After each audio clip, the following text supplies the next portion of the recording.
Hello, Amber Irwin with Social Speak Network. Today we're going to cover steps 3, 4, and 5 of your video marketing strategy. When we talked about steps 1 and 2, it was finding your target market and creating your plan. So moving into step 3, which is figuring out the tactics, one thing that I wanted to point out is some people it works really well to have a script. Going back to step 2 of figuring out what your plan is and knowing what your videos are going to be about and who they're targeted to, it's a good idea to have at least the bullet points of what that video needs to be about. So I always, whether you jot it down on a piece of paper and you have it in front of you, if you have 2 screens, you can have a script on, one side and be able to, follow along. So just make sure, the most important thing is make sure you know what you are going to be talking about. Sometimes you get up there, I'm good at being able to know the topic and maybe 3 bullet points, and then the rest kind of fills in as I go. But some people need to really have that script and know exactly what they're talking about. So figuring out, and honestly, the best way to do it is just trial and error. So you can write out, a full script, write out a couple bullet points and see what works best for you. And maybe some topics, some videos are going to be a little bit more, you need to have more of those guidelines, and some are more what I call maybe fluff. And so it's just you talking and you don't need to have, such a clear strategy on that video. Now we want to move into setting the scene. So, with video marketing, you can get as techy as you want, and you could get as big as you want. You can have, a backdrop, you can have a recording studio.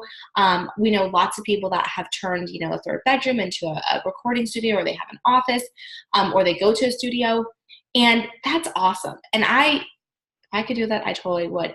But I think that finding the right place, this strategy is really for those everyday videos. And so I always say, find a place, in your office, in your house. This is always going to be my background because this is my little office space, my little corner. And so all of my videos, unless I'm out and about, are staged here. And so the audio's good, the lighting's good. I have a big natural, a window here, a natural light coming in. And so finding that place that works for you. And sometimes it's the different, times of the day, and different spots in your house have different lighting. So it's really just trial and error and finding a couple different spots that you feel comfortable. Some people like to stand and be able to do their videos standing. So take note as you look around your house, or your office or outside, what areas do you think would be good for your videos? Once you have, your script and you have your place, then let's talk about kind of how you actually start a video. So I do have an external mic. I also have this little fun, I'll show you, it's gonna get the lighting's gonna get a little crazy. This little ring light, okay? Now I have a portable one, and the reason why is because it clips onto my desk, and it came with a little component to hook my phone onto there. So if I was doing videos from my phone, I can have that. I also got the smaller ring light because it was easy for me when I'm traveling, so I can take that with me. So with your microphones, I think that having an external mic, the sound is clearer. You can also use your headphones, so that's fine as well. But just making sure that you have, the right equipment. I have a MacBook Air, so I do a lot of my videos on QuickTime Player. But the other thing that I use, we use Zoom. And the reason I use Zoom is because I can do screen shares on here, and it gives me the little box in the corner of my face as I'm walking through maybe like the how-to videos, or I have a presentation. So I like that feature. But it also, when I'm recording, it records the audio. And that audio file I can then upload to our podcast as well. So again, it goes back to, okay, what is your plan what is the, end goal for that one video. And not all of our videos do I put as podcasts, but these videos, the videos that I'm sharing information that people don't necessarily need to see that presentation, they can hear it, that's where I'm putting them onto the podcast. So QuickTime Player, you can use Zoom, iPhones, smartphones. This is the iPhone XR. I love this phone, and I can just, I usually just set it on my computer and I just record. I have my light plugged in. So phones are great. If you're recording a video on your phone for YouTube or for your website or whatever, hold it horizontal. If you're recording a video for Instagram stories, it needs to be vertical, okay? You can use, a lot of people use like a Canon or Nikon HD camera, and those are amazing as well. So it's just, for me, I like to make it as simple as possible, and the quality on the Zoom videos are great. My microphone has excellent sound. So figuring out, if you have an HD camera, maybe you haven't upgraded your phone, but you have a really good camera, set up your tripod, hit record. Most of them have a flip screen so you can still see yourself. I like to be able to see myself when I'm doing the videos, and just start doing them, because you're going to look back in a year and you're, oh my gosh, I posted that video on YouTube. So some of the videos I'm like, I cannot believe I did that. But it's that stepping stone to get comfortable in front of the camera. So, so make sure you have the equipment that's going to work best for you. And then the next thing is editing. So again, I like to keep it as simple as possible. And sometimes it takes me 4 or 5 takes. Like this is take 5 on this video because I stumbled in the beginning, or I forgot what I wanted to mention, or whatever it was. So I like to have a video where I don't have to edit anything. I like to have it straight through. But there are times where we do need to edit something in the middle, or ending, it needs to be cut off, or the beginning.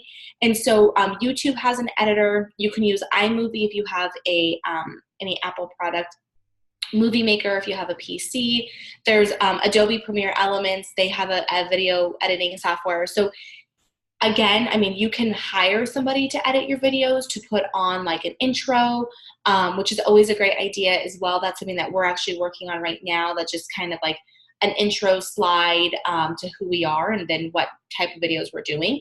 So the editing piece, and again, I'm going to say this and say this and say this, it's just repetitive. The more you're in front of the camera, the more you're doing it, the more comfortable you are. And so then you're not stumbling over your words. And I still stumble over my words. So, it's never going to be perfect. The thing with the videos that you have to remember is you're not shooting a commercial. These are meant to be real videos. So people get to know, like, and trust you. So now that you've figured out like the tactics and all the technical stuff, then what do? The videos on your computer, where do you go with it? Like, now what, Again, a little overwhelming. There's a lot of steps that happen into making one video. So once the video's on your computer, 9 out of 10 times, I am going to be posting that video to YouTube. And from YouTube, once you put it onto YouTube, you fill out the description, the title, the tag words. There's a cool app called TubeBuddy. There's a link below in the blog, and that helps with finding the right SEO keywords for the tags, and make sure that your title and your description are SEO friendly with YouTube. So that's a great tool that we love to use. We use Canva to create the thumbnail image. So it's not you going, because YouTube loves to pick out the worst parts of the video that you're like, it's great. And sometimes those are great. So I always use Canva to create that thumbnail image. Once it's on YouTube, first of all, before you even upload it to YouTube, you want to make sure that you have a YouTube channel that's for your business. And you could just go to YouTube and create that. But once your video is uploaded, you fill out the tags, the description, the title. You can create playlists as well. So we have like 15 different playlists, and those are just categorizing your videos. So if you are, talking about, like, we have social media tips, we have interviews, we have blogging and SEO. So we have different categories that the videos go under.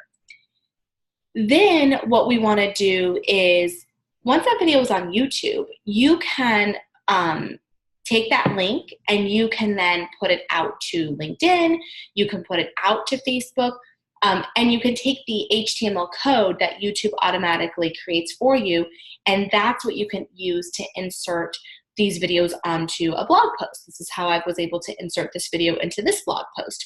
So it really helps, that one video, there's so many places it can go.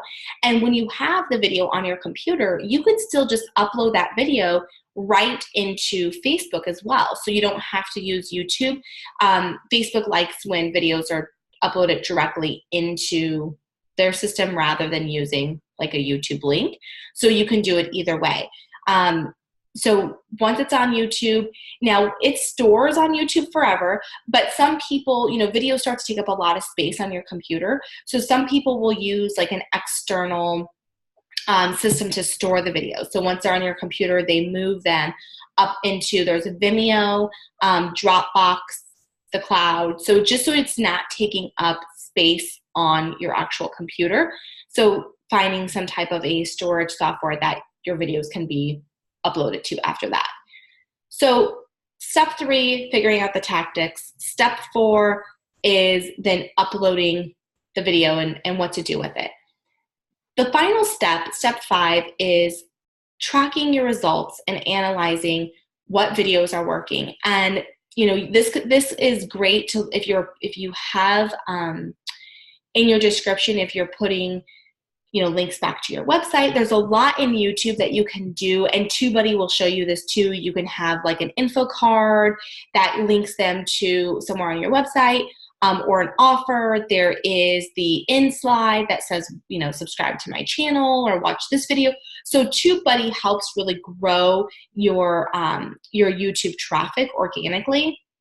And so now as you're monitoring that, you can look at the analytics on YouTube. You can look at Google Analytics to see where the traffic's coming from. You can look at, and just when you're on YouTube, you're looking at the views, you're looking at the likes, and then you're looking at like the shares and the comments. And then if you're uploading a video onto social media, you can obviously track to see how many people liked or comment or shared those posts. And if you upload the video directly into Facebook, again, you can monitor those views. So it's important to see. Sometimes, there's some videos that we have out there that absolutely have like no views or maybe 2 views, but they're good content. So we've gone back in and we've reworded the description or the title. We've made sure that we have the right tag words and that it's SEO friendly and searchable on YouTube. So sometimes you just got to go back in, and there's other times where we're like, yeah, that video really stinks. We got to redo that one, and that's okay too. But you're going to see some videos are going to get a lot more engagement than others, and that's telling you that your target audience, that's what they're wanting, that's the information they need. So how can you create more videos around that topic? So always be looking at the stats and seeing how you can improve and grow, and that will help continue to improve your video marketing strategy. So if you have questions, let us know, and all the links to the things I've talked about in this video are below. Have a great day.